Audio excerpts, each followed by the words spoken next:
Hello, skeptics and believers, and welcome to the podcast formerly known as Batboy Lives. We have risen from the ashes, much like fabled Phoenix, Arizona, and we have been reborn. Let me officially... Wait, so a whole city got burnt, and then a whole city rose from the ashes?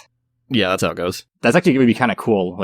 Because Phoenix, Arizona doesn't exist. Phoenix, Arizona? Anyway, allow me to officially welcome you to ExtraTerrestrial FM, the show where we explore the weird world around us. I'm your host, Tristan, and with me, as always, is the one and only Mike. Yo. How's it going, Mike? Are you happy to be back? Oh, yeah, I'm ready. I'm ready to dive into this insanity. So, it's a new year, and we're rebranding the podcast because we kind of just wanted to get away from the, not like completely away from Weekly World News, but we wanted to branch out and, do something a little bit more broad instead of like reading a bunch of terrible articles from the 90s. So with that said, we're going to start off with an article from Weekly World News. But is it from the 90s? No, it's 2002. From 2002. In the 2000s, this is like when they started to get a little bit more off the walls. Like in the 90s, they were like fat people, and then in the 2000s, they started going for like aliens and stuff. It's less problematic. All right, so the first article of our brand new remodeled podcast is Space Alien Landing at Mardi Gras. A UFO will touch down on Bourbon Street on February 12th. Bourbon Street in New Orleans will never be the same after the space alien shows up. I bet. This was written by a Mike Foster back in 2002. Have we done any articles? His name doesn't ring a bell. No, we haven't covered any of his stuff before. But there is a familiar name here. The alien known as Plod or Pelod or my boy Plod. However his name's pronounced. Or Pelod. He's back. So I don't know. Yeah, I don't know if it's Plod or Pelod. I'm gonna go with Plod though. Plod just rolls off the tongue easier. The Pelod kind of sounds like a rapper, which, I'm kind of into that. That could be just his rap name. Oh, yeah, there you go. All right, so in New Orleans, obviously, Mardi Gras will be more exciting than ever this year because a space alien plans to descend in a flying saucer in the middle of the festivities.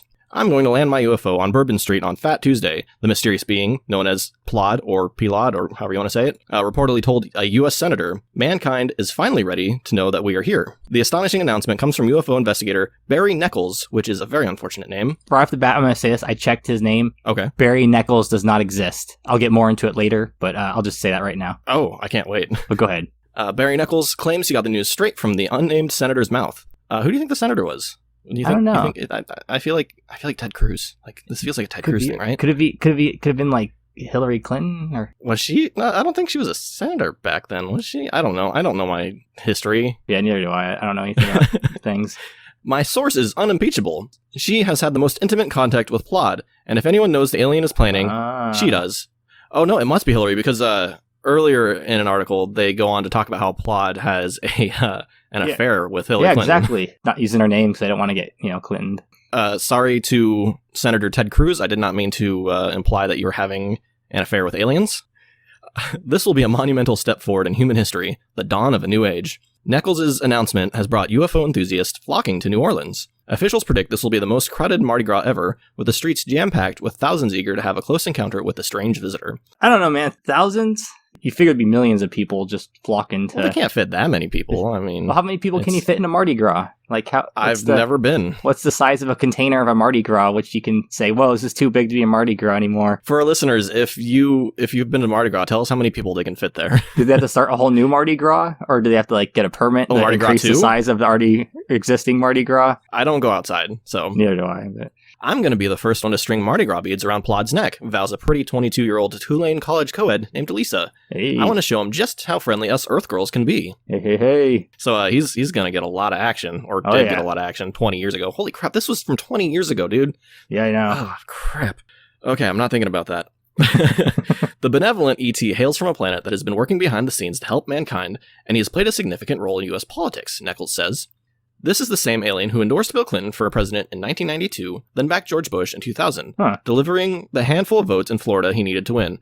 There was an article about him endorsing George Bush, which I almost went over that one. No. But the thing I wanted to touch on here is, how do you go from endorsing Clinton to endorsing Bush? He's probably just a hard centrist. He just 1 year he's like, man, I really like Clinton, and then another year he's like, man, I gotta go with Bush. I guess maybe it was a personal thing, his affair with Hillary Clinton soured him on the Democrats. It could have been they could have pushed him out, and he just kind of he had no other party to go to, so I'll just go Republican then. In this case. Yeah, I mean he could have gone to the Libertarians. You can't really get much weirder than that.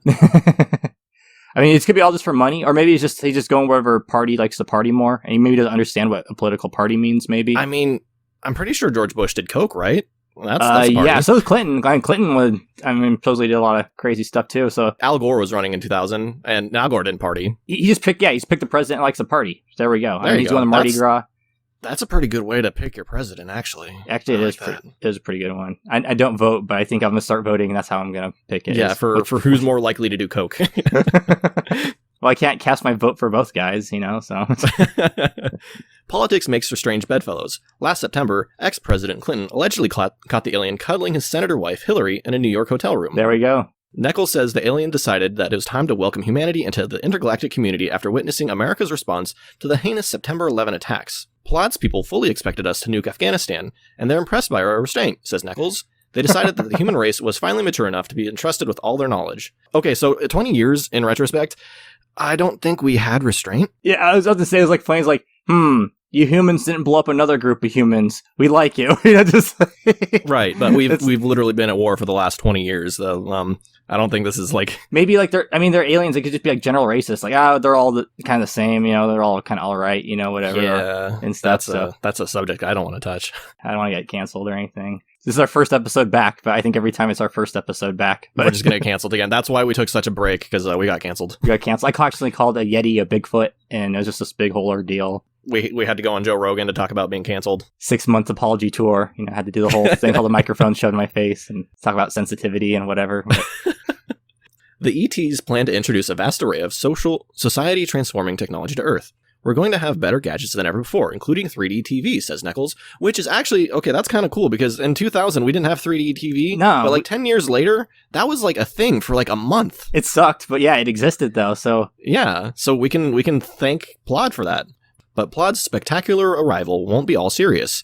The ET tends to fully participate in the Mardi Gras experience, getting plastered on booze, dancing in the street, joining impromptu conga lines, and even gawking at bare-breasted co-eds. Oh, yeah. He's getting so much action. My source tells me Plodd really plans to paint the town red, Nichols reveals. That sounds violent. The term always made me just sound like with blood? Yeah, I never got that. Just I can say hey, we're gonna turn this town upside down or something, But yeah, so if we're gonna paint this town red, it's just we're rating it. Okay, so this next sentence I have a comment on. Okay. Plodd has seen countless videos of Mardi Gras, and he's always thought it looked like fun. This was in 2002, and those videos, the ads of Girls Gone Wild, were really, really popular. I feel like those are the videos he saw. He was just watching MTV late at night, and those came on. Best 3-minute commercial ever to Plodd. Oh, God. He thought it looked like fun, but he couldn't join before now. He wants to show humans how down to earth and not threatening his people are, so expect him to really let his hair down. Plodd especially hopes that some sexy college girls will flash their hooters at them. Oh my God, I can't believe I said that out loud. Once he steps out of that saucer, it'll be party, party, party. Okay, my easy theory I'll just say with Plodd is he probably got kicked off his planet, and he just found Earth, and he's okay, these guys are dumb. Every article I've read about Plodd, that's kind of how he sounds. He's in exile, and he's coming to us because we're too stupid to realize that he's the dumb alien. What we need to do is find all the Plodd articles and then string them together chronologically and make one big a documentary about Plodd just based off all the articles on him. That'd be interesting. He kind of got around. He did a lot, throughout his career with Weekly World News. Yeah, and maybe we can pull some strings to get him on the show. Yeah, we could, probably. I could know someone that knows him that could maybe get him on. I mean, we might have to pay him. I'll show up at the doorstep of the CEO of Weekly World News, whoever that is these days. We'll promise Plodd some bare-breasted co-eds, and he'll be there, so. Yeah, he seems kind of he's pretty focused on that. Just need to send him some tit pics, and then he'll be I'm there. And then... Jesus Christ. So now moving on to not Weekly World News, I found an article from The Sun, which is from England. Ooh. It's basically their version of Weekly World News. It's just a tabloid rag that has a very bad reputation. Don't they have a legitimate article every once in a while, but most of them are just trash? Well, they're kind of National Enquirer. They're that mixed with Weekly World News. So they post tawdry celebrity stuff, but then they also post about aliens and stuff like that. All right. This one was actually from today as of this recording. Really? Title is Close Encounter. I photographed a bulbous-headed naked alien as a creature ran past my hunting camera in a notorious UFO hotspot. This is kind of interesting. It's got, the article shows the actual picture, and it looks like either a really sickly dude or an alien. But yeah, it looks like, I mean, they say it looks like an alien. Of course, all these like video things, we don't get at least get a GIF of it or something, at least a multi-framed thing of it. But also, like, the way it looks more like a zombie to me. It looks like it's like I don't know, it's a leg that's straight down. Looks like it's like rotting. Like, you can see like its bone and muscle and all that stuff. And then, I don't know, it looks like its head. You can kind of see its skull more and its features. And I don't know, it looks like more like a zombie to me. I heard it compared to the picture of the rake, the like the internet cryptid that was like famous like 10 year ago. I mean, the thing is, like, was it moving so fast they could only get one frame of it, or was the camera had a really low frame rate or something? Well, yeah, those cameras aren't like really high def, and I think they only activate like when there's movement, so they're like pretty low quality. So I guess if it was running, it's always convenient that the picture is always very blurry. Right. The photograph, which shows a strange bulbous-headed figure darting by, was captured in a remote area of Montana in the U.S. David Bromley snapped the picture in the area known as Redgate, which is claimed to be awash with paranormal activity like UFOs. He said at first he thought it was a person, but the more he looked at the grainy image, the more convinced he became it was something out of this world. The strange image has surfaced amidst interest in UFOs as Congress and the Senate voted through a brand new office to investigate the phenomenon. I need to learn how to read. And it comes after It comes after landmark Pentagon report in June saw the U.S. admit for the first time there's something in their skies that they cannot explain. But residents in Montana have been reporting strange lights in the sky for decades, making one of America's hotspots for unidentified flying objects. The image which are claimed to show oh wow, the grammar on here sucks. Yeah. The image which are claimed to show an alien has shown the spotlight on an Redgate area. This is how it's written. I'm sorry. England, learn how to. You invented the language, unless it's how you do it in England, like. Which is near small town Deer Lodge. Filmmaker and investigator Patrick Cutler, a resident in the area, told The Sun online he was working to make a documentary about the phenomena around Redgate. We're going to talk about Patrick Cutler in a minute here, actually. All right. He said the naked alien on the trail camera is just one of a series of mysterious events that have taken place in the area. There's much more to the story than people realize, Cutler said. Mr. Bromley told KXLF, the more I look at it, it was just odd. It was out of place and everything just matches the alien persona, the bigger bulbous head. You can tell he has no clothes. It's kind of a transparent being. It's just very rich in the paranormal field, like UFOs, lights in the sky, unexplainable things, he added. He added residents have been seeing really bizarre objects flying across the sky out of nowhere. Cars also stall for no reason on local roads, and the area was the site of a grisly murder where a homesteader slaughtered his family and painted their front gate with their blood. Well, he painted town red, for sure. Is that how it works? Sure. So this is kind of leading into our cryptid corner bit, because I wanted to talk about Redgate for our cryptid corner, just because I'm surprised I've never really heard about it before. Like, if it's got so much UFO activity, you'd figure it would be like Point Pleasant or Roswell, like it's well known for that, for the weird activity happening there. Maybe it's just like the bronze medal of paranormal activity things, where it's like it is like one of the biggest ones, but it's so below the other two in popularity. No one really talks about it. I had to do a lot of digging about Redgate because there's not a lot of information online. Oh, yeah. Like I Googled Redgate and I got this article. Like there's not very much. The thing I always wonder, like, what makes it a certain like hot spot for aliens? I understand like maybe like a more like a remote area, but then like Area 51's next to like Vegas, which a bunch of people can go and look at the sky near Area 51. There's plenty of people that said they've seen weird stuff in the sky near that area. I wonder if like the aliens come and just pick a spot and say, hey, just land at these designated spots because it's safer. There's not a lot of people or whatever. Is there a military base, or do they have a base? Or it's a bunch of stuff. I wonder why, just we don't find it more spread out. I mean, I'm sure people have encounters, sightings and stuff all across the country, but it is interesting. I'm sure like, people also, make up stories, just mass hallucination, or like, oh, I think I saw something because I heard other people say stories about. Yeah, and people like jumping on the bandwagon or something, maybe. Yeah. But yeah, it's very interesting, because also it's like more of a up north, it's like a foresty, at least on the map here I'm looking. It looks like it's Montana. Montana's, as far as I understand, is pretty well forested.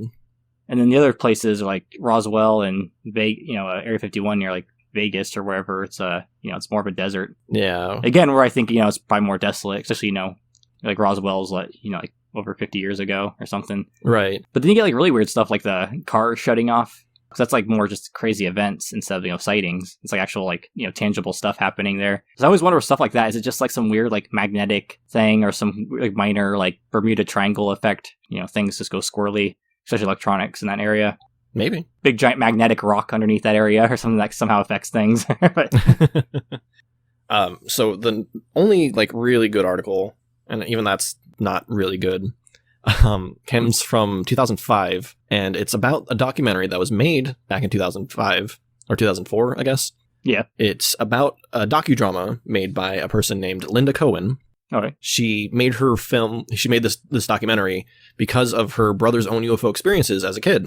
She said, "My brother consciously remembers having a lot of encounters with aliens as a child, playing with them as a child. We didn't know anything about them growing up. Whoa. The stories came out years later, grabbing Cohen's interest. She met writer Jim Mars through remote viewing classes in Texas, and together the two decided to investigate the stories." So it talks about how, like, she went to Deer Lodge and she talked to people like getting interviews basically about it, like a documentary. Yeah. The thing is, I can't find the documentary online anywhere. The website that it was hosted on back in 2005 is long dead. There's they sold it on DVD. I couldn't find any. There's nothing streaming. The name of the documentary is called The Secret of Redgate, which is also the name of a Nancy Drew novel, which I imagine is probably unrelated. Probably. I couldn't figure out anything about Nancy Drew. I imagine Nancy Drew didn't talk about aliens. It'd be pretty dope. Like, hey, some kids went missing. She goes finding around, and it's like she comes across some Tommy knockers, crazy level thing, and she's got to save the day. Yeah, like Nancy Drew Fights the Aliens is a book I'd read. Yeah, that'd be pretty awesome. I never read a Nancy Drew book, but that'd get me interested, where she punches an alien in the eyeball or something. So the most I could find about Secret of Redgate was a blog post called paranormalmontana.blogspot.com.